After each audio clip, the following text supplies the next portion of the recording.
I wasn't going to come today. It was a really bad day. I don't have any time to myself while I'm tied to my son's side. God, I hope we can get through this. It was a really bad day. I haven't showered. I haven't eaten all day.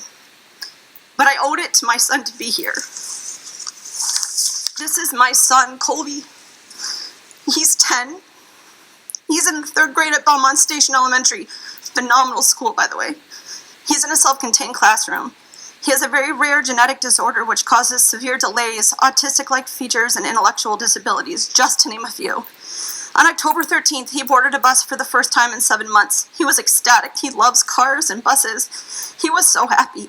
Going to school 2 days a week was beyond a blessing. On December 1st, he was allowed to go to school 4 days a week until he was ripped from that environment abruptly on December 12th. It was the best 2 weeks we've had all year. His behavior was markedly improved, he was compliant and joyful, and he slept. Please let him have this back. Ann Marsh. As a former high school teacher and as a mother of 4 children in LCPS, I'm here to advocate for the return to school for all LCPS students.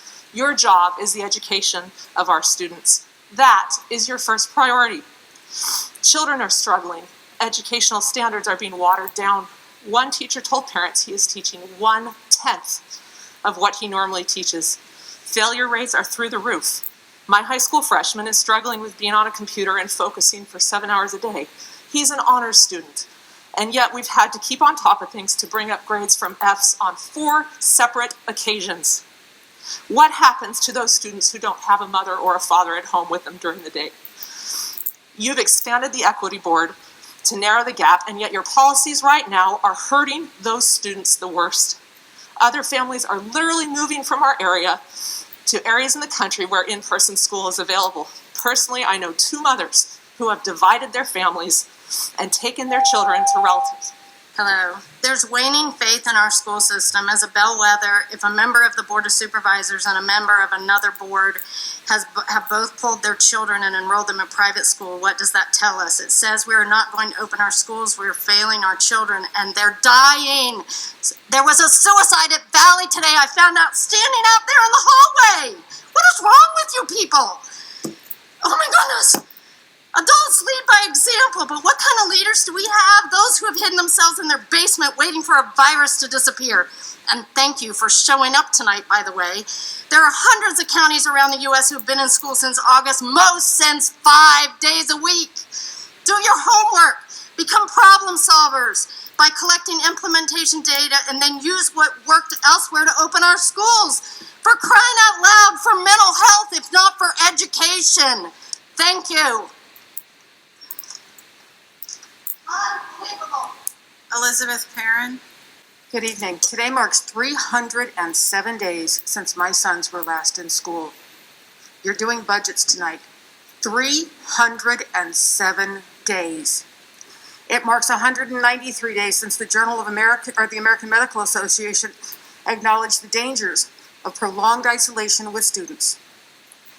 It marks 173 days since the CDC issued approval and guidance on the safety of safely reopening schools where children needed to be. As you prepare tonight's budget, the numbers must stand out.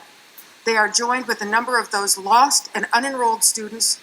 Those funds, like the money you return to the state, are gone, and their loss will affect next year's budget and the resources for each student.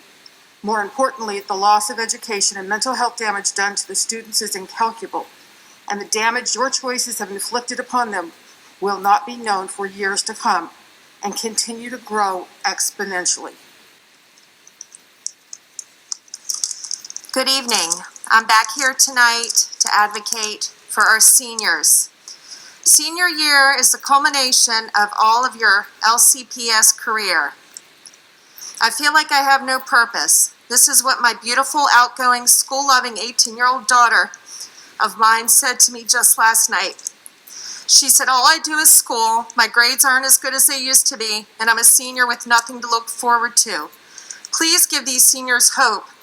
Lots of them will never get to go to prom or participate in any senior privileges. While all over this country, seniors are in school. They will never get this time back. They should have some hope in their future. They should know that their senior year is not a waste of time. Here's a list of what the seniors are missing.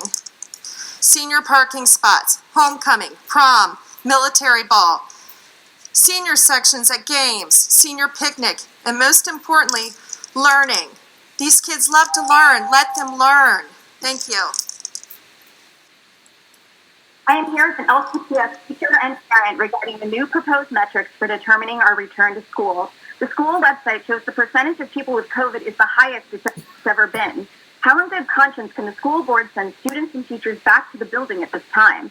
It's immoral to put the teachers at risk, and they are the ones most at risk, just to satisfy vocal parents who think their child being taught in a building is more important than the life of the teacher. This cannot be compared to shopping in a Walmart or going out to dinner. We're talking about hundreds of people in a building, moving from classroom to classroom, many of whom are too innocent to realize the harm they could cause by being careless. Basing the metrics on schools alone completely disregards the lives of your staff. Do not send us back until the county metrics are safe. Put aside the clamoring of angry parents and prioritize the life of your employees. Are you willing to tell my children that their mother was expendable because a student needed to be inside a classroom? I pray not. Thank you for letting me speak tonight. Cheryl Anderton. Good evening. I see you passed a resolution to ask the governor to prioritize teachers and staff for vaccination. Since priority is being given to essential personnel who continue to do their jobs in person, is this a step to planning for a full return to school? Or what will the next excuse be from LEA and teachers who use the hashtag refuse to return? I've heard staffing issues mentioned as a reason to keep schools shuttered. If this is the case, I urge you to please take a cue from the business world, start a job corps and a massive recruiting effort. Use the $30,000 a month we spend on CRT indoctrination propaganda to contract with recruiters. Work with colleges, get seniors and recent grads, start their careers in education. Pay them a bonus and let them finish their degrees online. Be innovators for a change, not a group of people who sit on their hands on the sidelines planning to plan. Start putting students first and not last. Lisa Levine. In just 2 short months, Loudon County Public Schools will have been closed for an entire year. This is just unacceptable. There is no substitute for in-person learning. As my words when speaking to the board seem to fall on deaf ears and my emails go unanswered, I will read to you statements from my children about how they feel. Perhaps the words of a 7th grader and a 9th grader will have a greater impact. My 7th grader says, virtual school is way too easy and sometimes very boring. In-person school is better because you actually learn things and do fun projects. My freshman says, virtual school feels boring, and in some of my classes we don't really learn anything.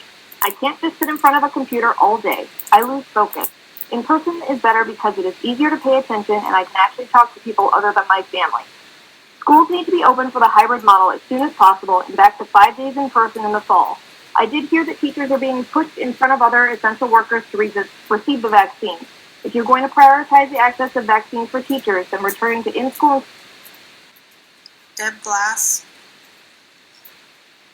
Students back to school next week. The science does not justify continuing with only a distance learning option. Science News for Students says that the kids who spend a lot of time on screens are more likely to have eye problems, weight problems, and trouble with reading and language. Suicide rates and drug use have risen during this pandemic. The Seattle Times states that almost all students surveyed described their experience of online learning as a challenge. They had difficulty understanding coursework, trouble focusing, and problems finding reliable internet connections or a place to study. However, schools can be a safe place to escape, particularly for those with troubled family lives. It's where they connect with friends. You can protect the lives of high-risk teachers and still let children go back to in-person learning as countless other school districts in this country have done. And parents, if we don't demand through our votes the school board give families a choice, then we have no one to blame but ourselves. I urge you to stand up for Loudon's youth and demand that families be given a choice to either return their children to in-person learning or continuous distance learning, whatever is best for their individual family. Thank you. Maggie Mahudin. Good evening. The vaccine is here and the science supports that our kids can go back to school. Do not waver in your commitment to open schools if the metrics allow. Honestly, county-based metrics are too broad and schools should open this next week. Other areas in the country have been open. It is time for us to follow. There is literally no excuse anymore. When proper mitigation strategies are implemented, schools are safe. So unless LCPS employees never leave their homes, they can feel and should feel confident that proper mitigation strategies are in place to keep them safe and they can return to in-person learning.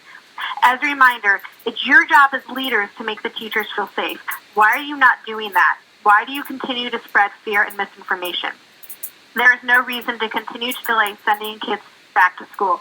Schools need to open, and the board and school leadership need to plan and begin to communicate how we will open 100% 5 days a week in August. There are no excuses anymore. And lastly, if you have K through 12H students who are not in LCPS, you should resign. Jenna Hutchinson. I'm a sophomore at Woodworth High School. I'm an IEP for helping with an eye muscular disability, which makes my eyes